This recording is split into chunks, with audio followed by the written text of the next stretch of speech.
Welcome to the weekend update for Liberty Leadership and Lives with Larry Lynn. Thank you to the Facebook page followers for all the answers you submitted to my questions this past week. If you're not following the podcast on social media, please do so. For local events, the Biblical Worldview meetings this Tuesday will be starting their two-part series on the Black Robe Regiment. These meetings will be looking into the question, did the early Americans have a biblical right to revolt against the authority of the King of England, along with many other topics. These meetings take place at the Sevierville Christian Center, 1187 Ernest McMahon Road. So if you have the time, please come on out and take part in these meetings. On to the state news.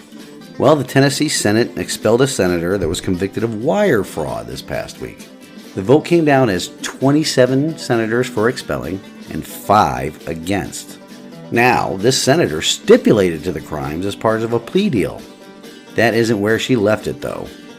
Like the good communist that she is, out came the race card. She called her expulsion from the state senate, a first in the history of Tennessee, a procedural lynching. Yep, she used that word lynching, and along with all that word is loaded with. So she pleads guilty to committing a crime, then turns around and states that the consequence of her crime is a lynching. Okay, I guess. Before the vote for expulsion, the Senate even gave her time to reflect on those crimes and her plea deal. And then they offered her the opportunity to resign. Nope, that's not good enough. She has to play that race card. Oh well, can we expect anything less from the corrupt communists in government? Moving on, in other state news, Representative Terri Weaver of House of Representatives District 40, along with Senator Bowling of Senate District 16, both introduced bills titled the Parent Bill of Rights Act. They are House Bill 2451 and Senate Bill 2360. These bills require local education agencies to permit parents to have access to certain information, including the names of instructors, titles of material available in school libraries, teacher manuals and curriculum.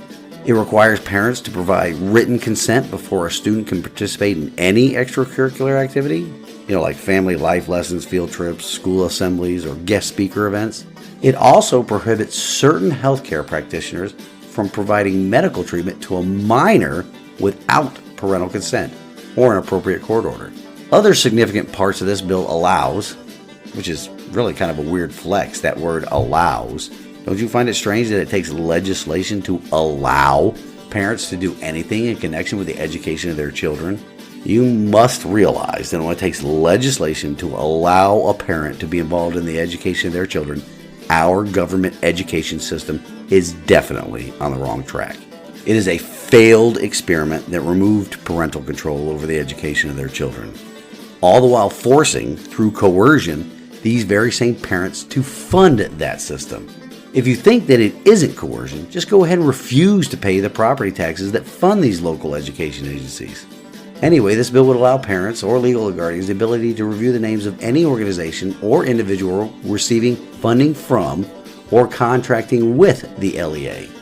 This should prove interesting here in Sevierville County, don't you think? Who exactly is involved with the school board's construction projects right now? Well, with the recent flood of school board superintendents retiring across the state, are these retired superintendents assuming the same role in their counties that our former superintendent in Sevier County assumed when he stepped down? Anyway, that might be something to look at. Also included in the bill is this provision that parents can visit their student during regular school hours and observe the classroom. That should be fun, right? This is a move in the right direction towards making government schools more accountable to the people, us, that is paying their bills and salaries. No national news this week. Seems like there's never enough time to document and speak about the ineptitude of the currently installed, most votes in American history, President of the United States. So until next week, this has been the weekend update of Liberty Leadership and Lives with Larry Lynn. Be sure and visit the website and all of our social media to keep up with the show and my campaign. I pray you all have a wonderful weekend. Stand in the arena with me. Reveille, it's time to wake up.